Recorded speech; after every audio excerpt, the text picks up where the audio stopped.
मतुआल doctor कर उत्पात चिकित्सा करबार बदला थी मतुआल होकर ड्यूटी रूम रे सुईछन डाक्टर। एंता अभियोग आसी पदमपुर उपखंड पाइकमाल ब्लॉक बुकरामुंडा गोष्ठी स्वास्थ्य केन्द्र नु। स्थानीय अंचलवासी अभियोग अनुसार बुकरामुंडा गोष्ठी स्वास्थ्य केन्द्र रे काम करुथिबा डाक्टर नरेंद्र त्रिपाठी ड्यूटी समय के मद पिकरी आसिकरी चिकित्सा लगी आसीथिबा महिला मानकु खराब व्यवहार प्रदर्शन करिथिसन।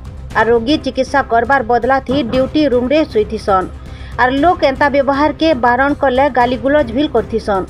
सरकार चिकित्सा क्षेत्र ने उन्नति आनबा लगी भिन्न भिन्न योजना करुछन, हेले एंता मतुआल डाक्टर को ठाने लोक माने चिकित्सित हेबा लगी डरुछन।